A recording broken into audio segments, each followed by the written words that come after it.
Innal hamdalillah nahmaduhu wa nasta'inuhu wa nastaghfiruh wa na'udzu billahi min shururi anfusina wa sayyiati a'malina may yahdihillahu fala mudilla lahu wa may yudlil fala hadiya lahu wa ashhadu an la ilaha illallah wahdahu la syarika lahu وأشهد أن محمدا عبده ورسوله اللهم صل على محمد وعلى آله وأصحابه ومن تبعهم بإحسان إلى يوم الدين يا أيها الذين آمنوا اتقوا الله حق تقاته ولا تموتن إلا وأنتم مسلمون يا أيها الناس اتقوا ربكم الذي خلقكم من نفس واحدة وخلق منها زوجها وبث منهما رجالا كثيرا ونساء واتقوا الله الذي تساءلون به والأرحام إن الله كان عليكم رقيبا يا أيها الذين آمنوا اتقوا الله وقولوا قولا سديدا يصلح لكم أعمالكم ويغفر لكم ذنوبكم ومن يطع الله ورسوله فقد فاز فوزا عظيما أما بعد فيا معاشر المسلمين رحمني ورحمكم الله. Semoga Allah merahmati kita semuanya. Amin ya rabbal alamin. Kalimat yang paling utama untuk khatib sampaikan, khususnya menasihati diri khatib sendiri dan secara umum untuk kaum muslimin keseluruhan adalah mari kita senantiasa meningkatkan ketakwaan kita kepada Allah Azza wa Jalla, karena ketakwaan adalah sebaik-baiknya bekal, bukan saja menghantarkan manusia untuk damai hidup aman nyaman di dunia, tetapi juga selamat di akhiratnya nanti. Ma'asyiral muslimin rahimani wa rahimakumullah. Pada kesempatan kali ini khatib mengajak semuanya untuk sejenak mentadabburi ayat atau surat yang sangat kita hafal, yaitu surat Wal Asri. A'udzu billahi minasyaitonir rajim. Bismillahirrahmanirrahim. Wal asri innal insana lafi khusrin illa alladziina aamanu wa 'amilus solihati wa tawasaw bil haqqi wa tawasaw bis sabr. Wal asri, demi masa, innal insana, sesungguhnya manusia itu, lafi khusrin, sungguh dalam kerugian. Kita perhatikan statement Allah ini. Allah berfirman dengan satu statement, manusia itu rugi, tetapi tidak dengan redaksi datar yang demikian. Redaksinya tidak datar. Untuk mengatakan manusia itu dalam keadaan rugi, Allah mendahuluinya dengan 3 penekanan. Yang pertama, sumpah, wal asri, demi masa, inna, sesungguhnya. Yang kedua, al insana, manusia itu lafi, huruf lam, lafi khusrin, benar-benar dalam keadaan rugi. Ini tentu maknanya butuh perhatian tersendiri dari kita. Kalau ada orang menyampaikan satu statement dan statementnya biasa saja, kita kurang perhatian. Kalau dia menyampaikannya dengan ditekankan, maka memancing kita untuk lebih perhatian lagi. Demikian juga ayat ini. Untuk mengatakan manusia dalam keadaan rugi, Allah mendahulunya dengan 3 penekanan. Manusia yang mana siapapun, gak terkecualikan. Karena di sini ada alif lam, innal insana. Alif lam di sini adalah alif lam yang menunjukkan tidak ada pengecualian. Alif lam lil istighraq yang menunjukkan tidak ada pengecualian. Siapapun orangnya, yo laki, yo perempuan, yo Arab, yo non Arab, semuanya dalam keadaan rugi. Siapa yang tidak rugi? Illal ladzina amanu wa 'amilus solihati wa tawassaw bil haqqi wa tawassaw bis sabr. Yang tidak rugi adalah orang yang ada pada dirinya 4 perkara. Para ulama menjelaskan tentang ayat ini, tafsirnya 4 perkara yang wajib ada pada seseorang untuk dikatakan tidak rugi. Yang pertama, ilmu. Illal ladzina amanu, kecuali orang-orang yang beriman. Orang tidak mungkin beriman dengan keimanan yang benar kalau tidak ada ilmu. Maka yang pertama kali yang wajib ada agar tidak rugi adalah ilmu. Wa 'amilus solihati, beramal soleh. Yang kedua adalah amal. Wa tawassaw bil haqqi, saling berwasiat di dalam hak. Maknanya adalah dakwah. Wa tawassaw bis sabri, saling berwasiat di dalam kesabaran, sabar. Yang pertama ilmu, yang kedua mengamalkan, yang ketiga mendakwahkan, yang keempat sabar. Ini kewajiban bagi setiap orang, tidak ada pengecualian untuk dikatakan tidak rugi. Saking pentingnya surat Wal Asr ini, Imam Asy-Syafi'i rahimahullah ta'ala mengatakan, "Law ma anzalallahu ilan nasi illa hadhil hujjah lakafathum." Kalau Allah tidak menurunkan kepada manusia kecuali hujjah ini saja, surat Wal Asri saja, niscaya sudah mencukupi. Apa yang dimaksud perkataannya Imam Asy-Syafi'i rahimahullah ta'ala? Apakah tidak butuh ayat-ayat surat-surat yang lainnya? Bukan demikian. Perkataan Imam Asy-Syafi'i ini menunjukkan betapa pentingnya surat Wal Asri. Karena secara umum apa yang merupakan kewajiban setiap muslim, yang mana manusia harus berjalan di atasnya, berpijak di atasnya, telah disebutkan dalam Wal Asri. Harus berilmu, beramal, berdakwah dan sabar.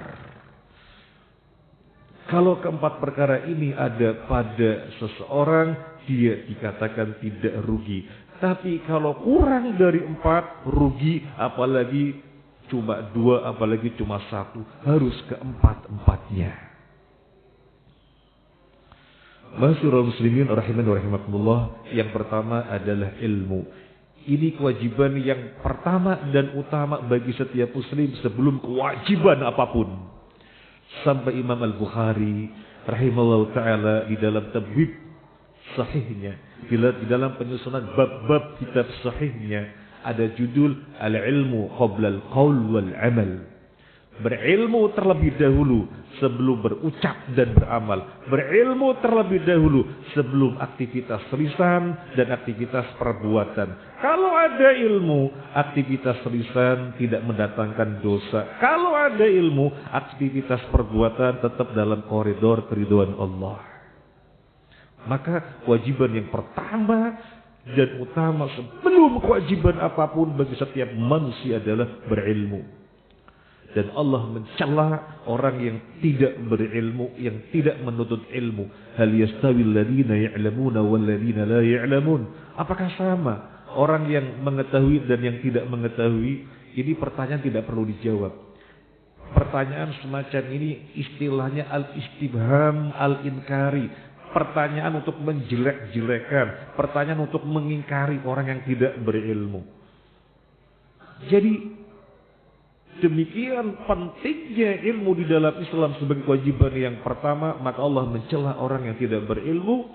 Dan Nabi Sallallahu Alaihi Wasallam di dalam banyak hadis memberikan stimulus-stimulus, menyebutkan fadilah-fadilah yang sangat banyak, yang sangat besar bagi orang yang menuntut ilmu.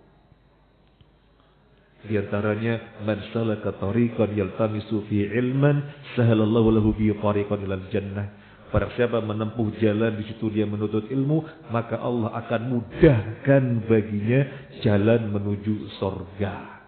Dalam ungkapan singkat kita, menuntut ilmu adalah jalan pintas, jalan tol menuju surga. Makanya para sahabat luar biasa sekali semangat di dalam menuntut ilmu. Setiap saat bermajelis dengan Nabi Sallallahu Alaihi Wasallam. Yang rumahnya jauh, mereka bergantian, berapa orang bergantian nginep di masjidnya Nabi, beberapa malam pulang menyampaikan ilmu kepada kaumnya, diganti dengan beberapa orang lagi hadir di majelisnya Nabi, nginep di masjidnya Nabi, beberapa malam pulang, demikian.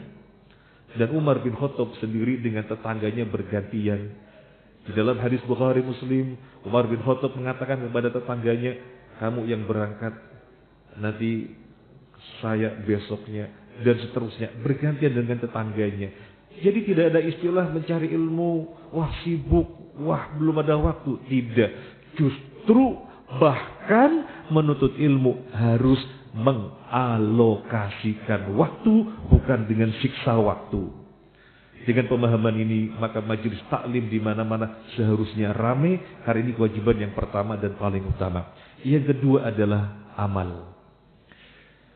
Kita perhatikan ayatnya, kita mentadabburinya. Apakah ketika menyebutkan amal disebutkan dengan mutlak beramal begitu? Tidak. Tetapi takyid, ada muqayyadnya. Wa amilus solihati, beramal soleh. Bukan wa amilu dan mereka yang beramal, bukan. Yang Allah firmankan wa amilus solihati, beramal soleh. Para ulama menjelaskan, suatu amalan dikatakan soleh, dikatakan benar, dikatakan baik kalau terpenuhi dua syarat. Syarat yang pertama ikhlas, yang kedua mutaba'atur Rasul, sesuai dengan contoh dari Rasul Sallallahu Alaihi Wasallam. Ikhlas tapi tidak mutaba'atur Rasul, bukan amal soleh. Mutaba'atur Rasul sesuai dengan petunjuk Nabi, tapi tidak ikhlas, juga bukan amal soleh. Jadi disebut amal soleh syaratnya dua, ikhlas dan mutaba'atur Rasul. Ada orang masuk masjid, dia sholat. Setelah sholat menghampiri Nabi, Assalamualaikum ya Rasulullah. Nabi menjawab. Setelah itu apa kata Nabi? Irji fasalli fa innaka lam tusalli. Kembali kamu ulangi sholat, karena kamu belum sholat. Dia pun mengulanginya. Setelah selesai menghampiri Nabi, Assalamualaikum ya Rasulullah. Nabi menjawab.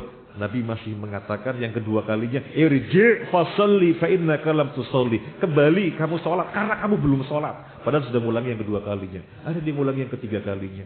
Setelah selesai menghampiri Nabi lagi, Nabi masih mengatakan sama seperti yang pertama dan kedua, irji fasalli fa innaka lam tusalli. Kembali kamu sholat karena kamu belum sholat.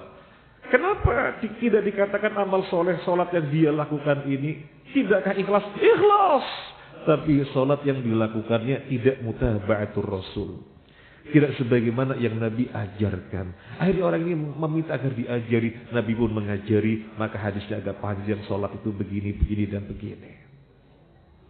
Para jamaah rahimani wa rahimakumullah, ini contoh hanya ikhlas tetapi tidak mutaba'atur Rasul. Ada lagi disebut tadi dalam hadis, setelah peperangan usai, para sahabat menyebut-nyebut seseorang, oh syahid, syahid, syahid. Apa kata Nabi? Tidak, justru dia ahli neraka. Allahu Akbar. Orang-orang pada mengeluh-elukan dia syahid, dia syahid, dia syahid. Tapi Nabi mengatakan tidak, justru dia ahli neraka. Kenapa? Apakah tidak sesuai dengan petunjuk Nabi berperang jihad sesuai dengan petunjuk Nabi, tetapi di situ keikhlasannya dipertanyakan sehingga Nabi mengatakan dia ahli neraka. Jadi untuk disebut amal soleh harus ikhlas dan mutaba'atur Rasul. Harus ikhlas dan mutaba'atur Rasul. Kemudian yang ketiga, dakwah.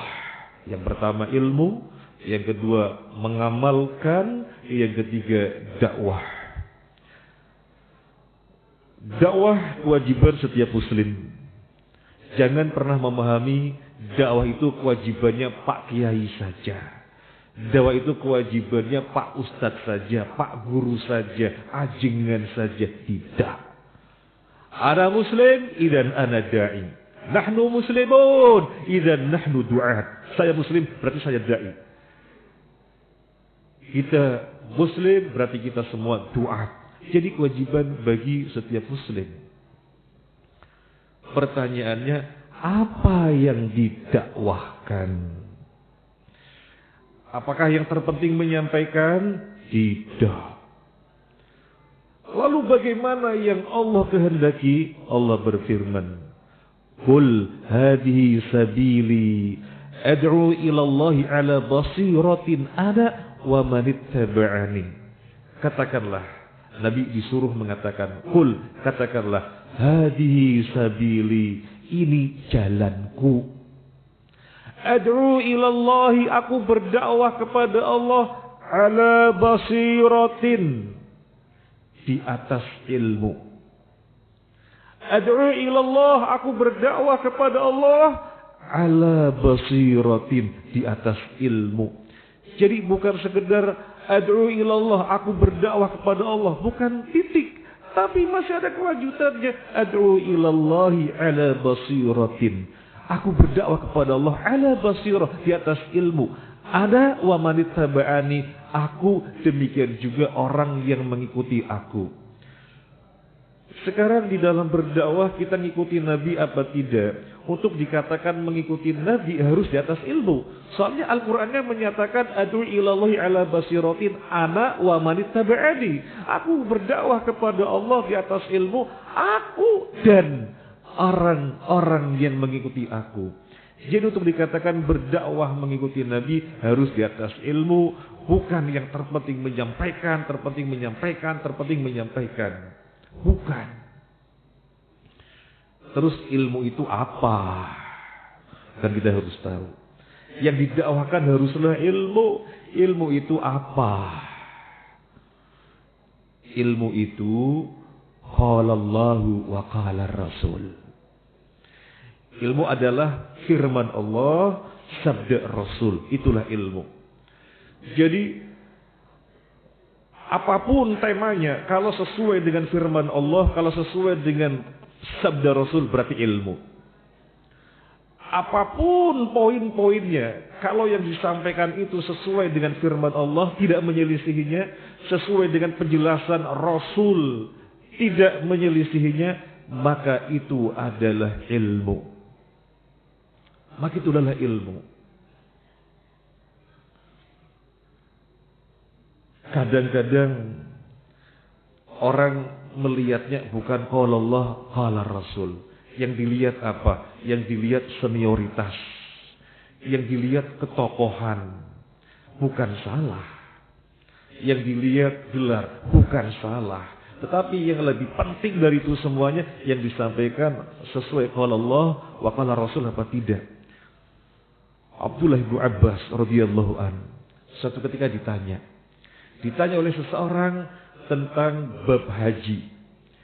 Maka Ibnu Abbas menjelaskan, qala Rasul sallallahu alaihi wasallam kada wa kada. Bisa dilihat di dalam hadis tentang bab haji, haji tamattu. Ibnu Abbas menjelaskan, Rasulullah sallallahu alaihi wasallam menjelaskan begini dan begini. Yang bertanya kemudian berkomentar, tapi Abu Bakar berkata begini, tapi Umar berkata begini. Maka Ibnu Abbas marah. Hampir saja Allah timpakan batu dari langit. Maksudnya hampir saja Allah timpakan azab. Yang aku katakan qala Rasul, yang aku katakan sabda Nabi. Kok kalian pertentangan dengan Abu Bakar? Kok kalian pertentangan dengan Umar? Allahu Akbar. Padahal Abu Bakar radhiyallahu an orang terbaik nomor 1 dari kalangan umat Nabi sallallahu alaihi wasallam. Umar bin Khattab orang terbaik setelahnya dari kalangan umat Nabi sallallahu alaihi wasallam.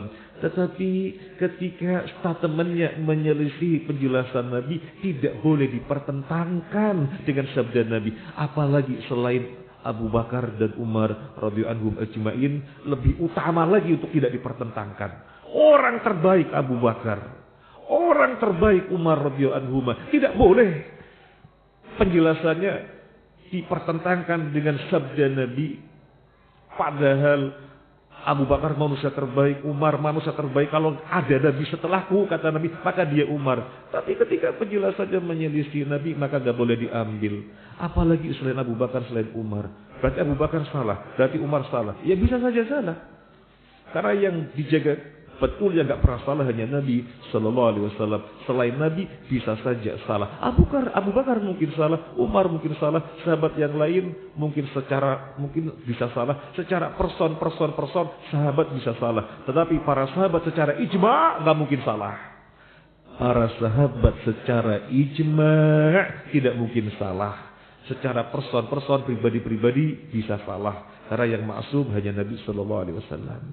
Jadi di dalam berdakwah yang didakwahkan adalah ilmu, dan ilmu tidak lain qala Allah, qala Rasul. Kata Allah, kata Rasul.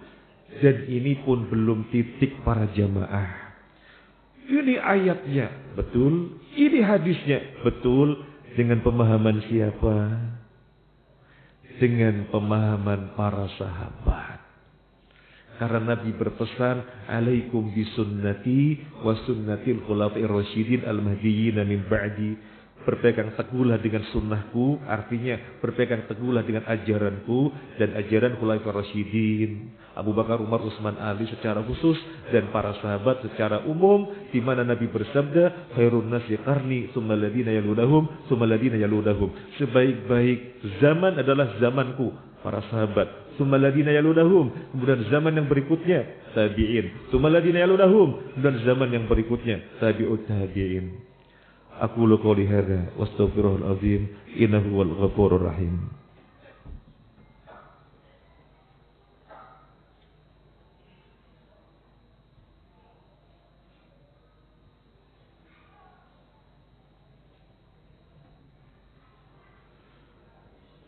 Alhamdulillahi rabbil alamin. Wa bihi nasta'inu ala umuri dunya waddin. Wassalatu wassalamu ala asyrafil anbiya'i wal mursalin Sayyidina Muhammadin wa ala alihi wa ashabihi ajma'in. Ya ayyuhalladzina amanu taqullaha haqqa tuqatih wa la tamutunna illa wa antum muslimun. Ma'asyiral muslimin rahimani wa rahimakumullah. Semoga Allah merahmati kita semuanya. Amin ya rabbal alamin. Pada khutbah yang pertama sudah kita tadabbur bersama-sama tentang kewajiban yang harus ada pada setiap manusia. Yang pertama ilmu, yang kedua amal, yang ketiga dakwah, yang keempat adalah watawasau bis sabr, sabar. Sabar ada dua kategori. Kategori yang pertama sabar di dalam ketaatan, sabar dari maksiat, dan sabar dari musibah yang menimpanya. Ini kategori yang pertama.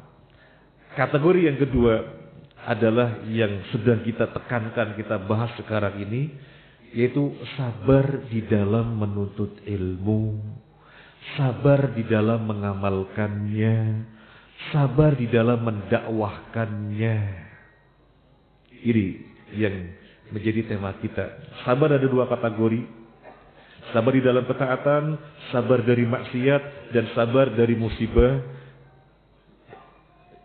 Sementara yang sedang kita bahas adalah sabar di dalam menuntut ilmu, sabar di dalam mengamalkan ilmu, sabar di dalam berdakwah. Kalau tidak disabari, menuntut ilmu itu malas. Kalau tidak disabari, beramal itu malas. Dan kalau tidak disabari, kita tidak akan pernah berdakwah. Soalnya berdakwah itu resikonya dibenci. Kita lihat Nabi Shallallahu Alaihi Wasallam, beliau sebelum diangkat menjadi Nabi, dielu-elukan, dipuji-puji, disanjung-sanjung, dicintai oleh kaumnya, sampai dijuluki Al-Amin. Luar biasa sekali dicintai. Begitu berdakwah, ketika diangkat jadi Rasul, pada memusuhinya, pada membencinya. Maka bapak-bapak rahimani wa rahimakumullah, kalau kita tidak pengen dibenci, tidak pengen dimusuhi, jangan pernah berdakwah, jangan pernah beramar ma'ruf nahi munkar. Tapi apa iya? Tidak mungkin. Karena berdakwah adalah kewajiban. Ilmu, amal, dakwah, sabar. Maka tidak mungkin tidak berdakwah. Jadi kalau ada orang benci dan kita di dalam dakwah hak, maka sudah satu resiko. Sudah yang harus ditanggung. Tinggal berharap kepada Allah untuk pahala yang besar. Semoga Allah memberikan kita taufik sehingga pada kita menguat 4 kewajiban ini: ilmu, amal, dakwah, dan sabar. Innallaha wa malaikatahu yusalluna 'alan nabi ya ayyuhalladzina amanu sallu 'alaihi wa sallimu taslima. Allahumma salli ala Muhammad wa ala ali Muhammad kama sallaita ala Ibrahim wa ala ali Ibrahim innaka Hamidum Majid.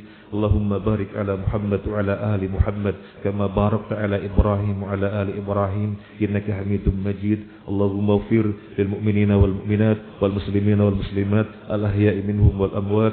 Rabbana dhalamna anfusana illam taghfir lana wa tarhamna lanakunanna minal khasirin. Allahumma a'izzal Islam wal muslimin wa khudhul man khadha الدين. اللهم إنا نسألك الهدى والتقى والعفاف والغنى يا حي يا قيوم برحمتك نستغيث أصلح لنا شأننا كله ولا تكلنا إلى أنفسنا طرفة عين. ربنا هب لنا من أزواجنا وذريتنا قرة أعين واجعلنا للمتقين إماما. ربنا آتنا في الدنيا حسنة وفي الآخرة حسنة وقنا عذاب النار. وصلى الله على محمد وعلى آله وصحبه أجمعين والحمد لله رب العالمين. أقم الصلاة.